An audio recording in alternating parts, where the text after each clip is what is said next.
Alright, here I'm going to demo lossless scaling, and this is using the Switch 2 version of Pragmata. As you can see at the bottom right, it says Nintendo eShop. I can back out, and I can go back in.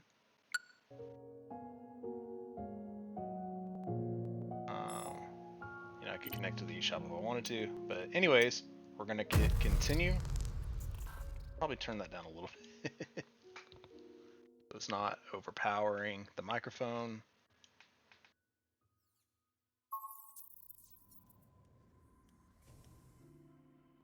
Okay.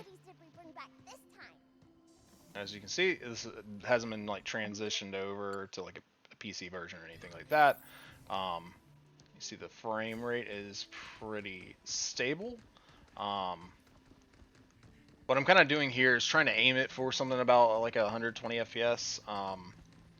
It's not going to be perfect, but and YouTube's not going to record or at least demonstrate this video in 120 FPS, but it will at least do 60. So the goal is to kind of show a lot more of a stable frame rate than this game natively offers.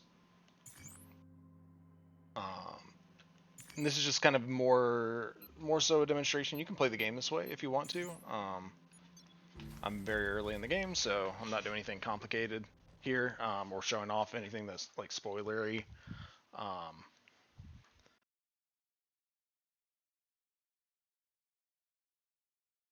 But really, I'm just here demonstrating how to get a lot more of a stable 60 FPS in your Switch 2 games, especially if you're running it in docked. Now, if you are doing handheld, oh, okay. If you're doing handheld, you won't get this advantage because this is going to be for people who have capture cards. I'm using the Elgato 4KS. And so that actually allows me to have a pretty low input lag when it comes to gaming, and then having it pass through to my monitor. Sorry, no, not pass through the monitor. You can do pass through to the monitor if you want to. If you want to get direct footage, that won't impact your input lag at all, or if it is, it's like 1 millisecond. But what I'm doing here is actually capturing. I'm in the capture window, I've full screened it, and then I've applied lossless scaling to it.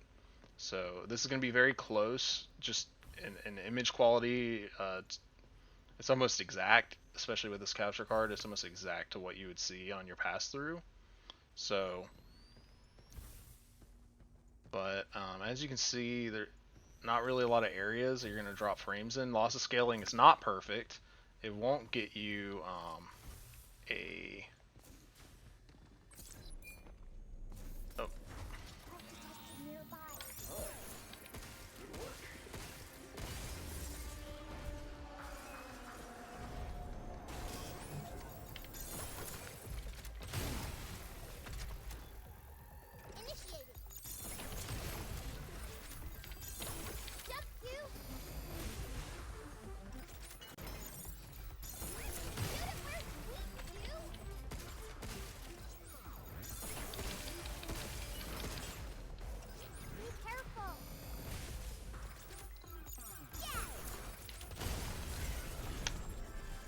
It won't give you perfect frames, but the frame gen offered from lossless scaling is going to be a lot better than what you'd get on the native output.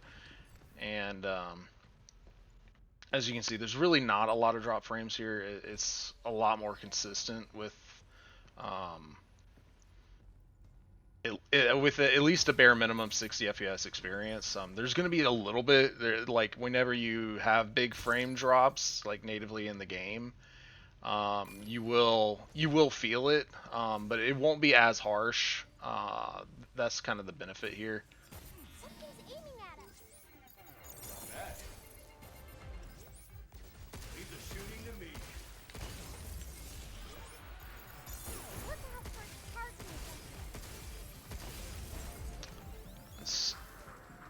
So,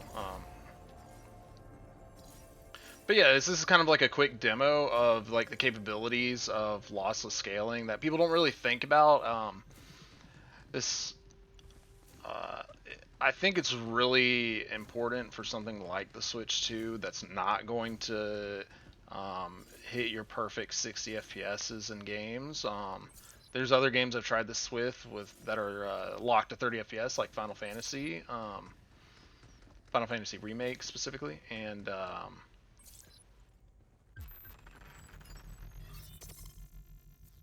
you can get that game to feel like it's 60 FPS. It's not, again, it's not perfect, and you can get some artifacting going on. That's going to happen when you're doing frame gen. We can go here to system settings, and it's at least coming through on the capture for me. But you'll see sometimes this kind of weird wavy line that forms when I'm going scrolling through here. That's an artifact that comes from lossless scaling. Um, and so you're going to have some things happen like that. Um, I'll say, let's see, I can actually pull up the multiplier I'm using. I'm using a 4 times multiplier, um, and I'm only doing that because it's a little bit inconsistent with the frames. If it was more consistent lock to 30, I would just stick the multiplier to 2 to get yourself a lock 60 FPS experience. It's very good in that regard. When it's closer to kind of dropping frames between 40 and 60, this 4 times multiplier seems a little bit better because it's kind of aiming for your 120 FPS to theoretically. It's theoretically aiming to 240. My monitor does 165, so I'm not obviously going to get a 240 FPS experience, but sorry, I did say 120 at the lowest. No, it meant 160. But there's not a huge visual difference between 120 and 160 usually, generally speaking.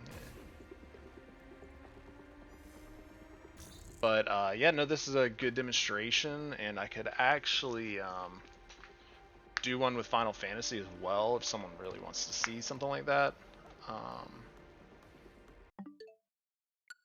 Let me turn the music down.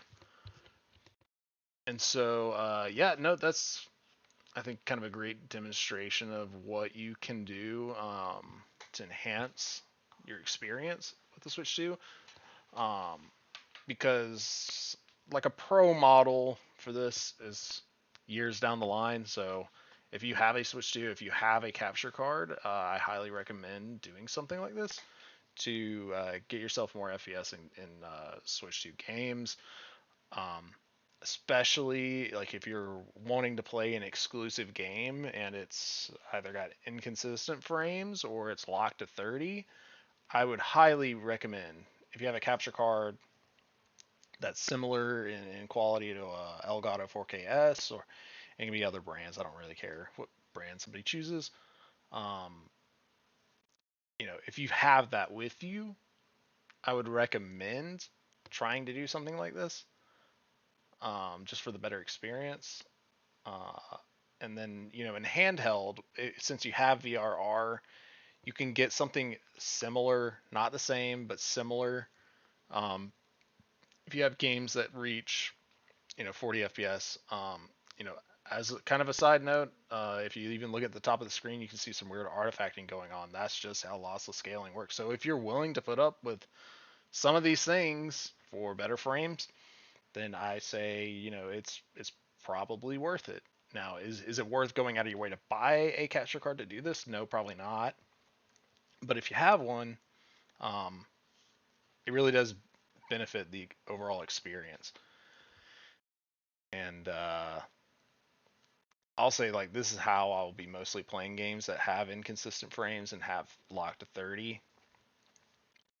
If it's and actually if this was locked to 40, this would be even better in my opinion, because you could have a consistent multiplier. You wouldn't have these frame drops. Like, it would look even better. So basically, any game that's got a frame lock, even 40 FPS, like, it's going to look better if you have like a 2 times multiplier, 3 times multiplier. The more that you multiply it, the more artifacting you're going to get. So preferably, you'd like to keep your number pretty low. But you know, it is what it is for a game like this. I think it looks really good.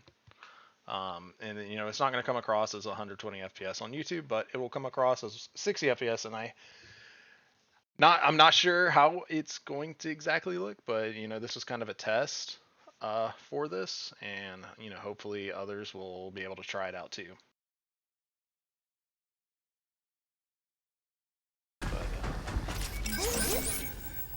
Emergency lockdown for this area has been disabled. 2 more to go. I think it did pretty well in terms of performance, but I do think it could have been better.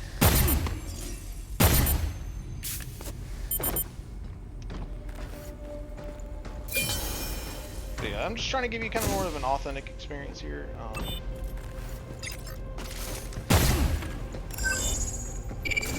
Just kind of go through the game. Yeah, again, this is an early area. You're not getting spoiled by anything.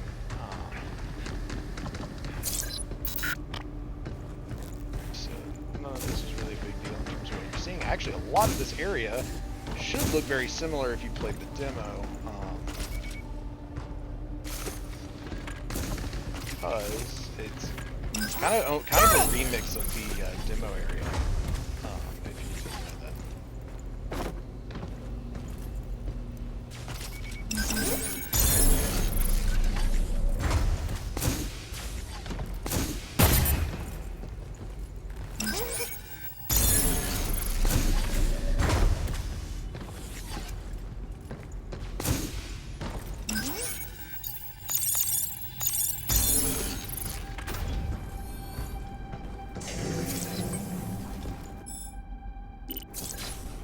Oh yeah, actually I should go back to the shelter since I started. And I got some upgrades. So there were some areas that are a little bit rougher, like some of the very early intro, since you can see kind of Nice work, it's a little bit choppier. So you know, I imagine there are other areas of this game that you know may be even worse, like in terms of frames, being able to keep it consistent.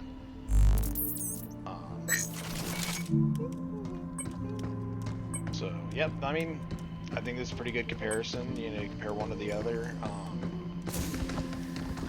I will say, I think it's kind of worth some of the artifacting you'll get going on. I think it's a better experience with Lossless scaling. This is something that you know, I've seen people like if they do comparisons between this or like a Steam Deck or even another PC handheld, they will very often use Lossless scaling because they're compensating for frame rate basically, and that actually has to be. It doesn't have to be, but you know, for if you're going to do it portably at least, you have to run it on the Steam Deck itself. And lossless scaling is not free. It does use up your PC's resources. So you know, if you're doing it on Steam Deck, you like let's just say you keep your same resolution and it was otherwise locked at 30. You know, you might have to actually bump down some quality settings to keep it back, you know, at 30. So you use lossless scaling to increase your frames. So you do have to consider that. You can technically dock some PC handhelds. You should be able to dock most, if not all, of the modern ones. But you know, they don't come with docks. And if you're gonna do something very similar where you dock it, hook it up to a capture card, have a very similar experience to what I was doing with the lossless scaling with the capture card. You can do all that, and then you can have something to compare it to when it comes to, you know, this type of setup. But you know, this is all extra hardware. At the end of the day, it's not like a native experience. What I'm demonstrating right now, of course, is the native experience. I'm not using lossless scaling to cheat the frames in any way at this point in time. I do think there will probably be some disingenuous people that will use this and use lossless scaling and then record footage and then say it is, the game runs at 60. Okay, it's like, well, that's not true. But theoretically anybody can do that with any system. So just because it exists, it exists for longer than Switch 2. Just be mindful. Look for artifacting. Threat detected nearby. Be careful. Okay. That's that. So just be mindful that it exists. It's out there. Is it common? I don't think so. I don't think other people are doing this. But they could. And they can do it with other systems. Doesn't have to just be Switch 2. Alright, I think I've demonstrated kind of representative gameplay of native and of frame gen. There are some areas of this game natively that are pretty stable. There are other areas that are not, and so I think frame gen helps patch that. The one thing that will be very tricky for most people is if they try to do HDR and do this at the same time, because typically you're going to break your HDR functionality. There are, I think, some ways to do it. They're not exactly easy. So, just kind of accept that you are going to probably lose compatibility with HDR if you have a setup that is able to take advantage of HDR. So that's a big negative that that I actually almost forgot to address. Simply because I'm not using it. I tried probably for an hour or so to get it to try to work. And ultimately, I couldn't really get it to match the same exact appearance. If you're fine with it, you can. It's almost like I don't want to say pseudo HDR, but there are settings within this capture card to where you can do HDR pass through, but it doesn't look exactly the same. It's like it's a slightly off color a little bit. But I guess if you're willing to put up with it being slightly off color, that's an option. So I'll say that you can do HDR. It's not perfect HDR because it's not what they intended to be the result. And technically speaking, even the SDR is slightly off. Like the capture card is slightly off.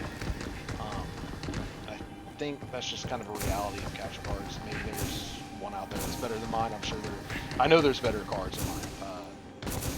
Maybe the ones that are out there that are better, maybe they don't have this issue. So they really the experience that you're gonna get is dependent on what you're willing to spend. I don't recommend someone spending $300 on a capture card just to get a slightly better Switch 2 experience when they could put that money towards. Look out for target. We did it!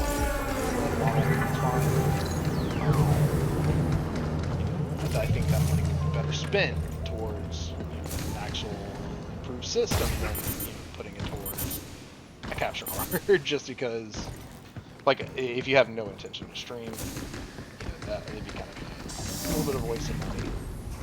But do with your money or with what you want to do. You don't have to listen to me. It's how you want to. So. Alright, I think that'll kind of end this demonstration. Take that!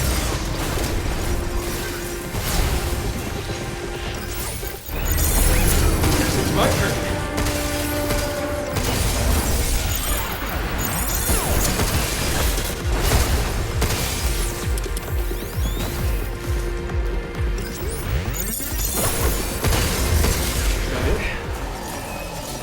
That's Pragmata on the Switch 2. I think I kind of balanced the time as best as I could. I put about roughly 10 minutes into the frame gen version on lossless scaling, and about 10 minutes into the native version, just to kind of get representative gameplay.